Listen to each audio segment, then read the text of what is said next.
ఏమంటున్నాడంటే, దినములు చెడ్డవి కనుక సమయం పోలేక సద్వినియోగం చేస్తున్నారు. అందరికీ తెలిసి వాక్యాన్ని, కానీ సమయాన్ని ఎంతమంది మనం సద్వినియోగం చేస్తున్నాం?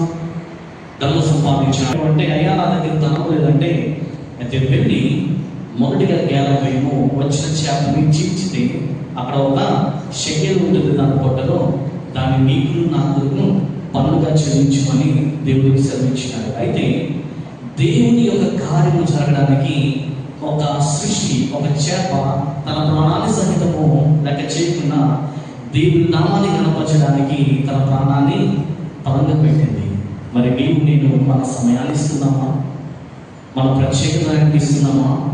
మన జీవితంలో ఒక ప్రత్యేకమైన సమయాన్ని దేవుడికి అయినా సరే మనం కూడా వెంటకు పోవాలని ఎంచుకున్నప్పుడు దేవుడు అంటున్నాడు, బలా మంచి నా దర్శనాన్ని దేవదూత ఎదుట నీ గురించి సాక్ష్యం ఇవ్వడానికి ఆయన ఇష్టపడుచున్నాడు. హల్లెలూయా, హల్లెలూయా. యోబు కూడా అటు రీతిగానే కదా దేవుడితో సాక్ష్యం చెప్పించుకున్నాడు. యోబు మనుషులే, మనలాంటి వాడే. అతడు చూపించిన విధేయత, అతడు చూపించిన దేవుని యందు విశ్వాసము, పరలోకమందు దేవుని సింహాసనం ఎదుట దేవదూతల ఎదుట యేసుక్రీస్తు ప్రభువు సాక్ష్యం పలుకుతున్నాడు, ఇతడు నాకు నమ్మకస్తుడు అని.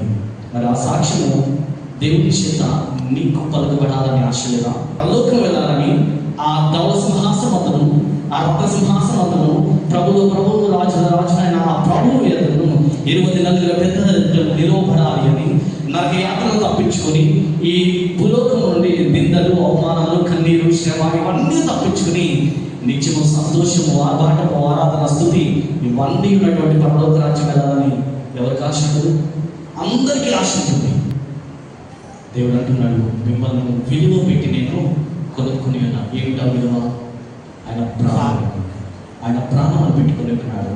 నీ స్నేహితుడు, నీ బంధువు ఎవరైనా సరే వారి ప్రాణం పెట్టి నేను ఆ క్షణాన్ని రక్షించవచ్చేమో, కానీ ఆ ప్రాణం బట్టి నీ ప్రాణం రక్షింపబడదు. ఏదో ఒక రోజున నీ మరణం అన్నది ఖచ్చితంగా వస్తుంది మనిషికి. ఆ మరణం నుండి తప్పించేవాడు ఒకే ఒకడు, అతడే నజరేయుడైన యేసుక్రీస్తు ప్రభువు అయినాడు. హల్లెలూయా. ఆయన మృత్యుంజయుడు అయినాడు, ఆయన జీవాధిపతి అయినాడు, ఆయన సర్వలోకానికి సర్వాధికారి అయినాడు. కనుక ఆయన ద్వారా మాత్రమే నీ మరణం నుండి విడుదల నీకు కలుగుతూ ఉంటుంది. హల్లెలూయా.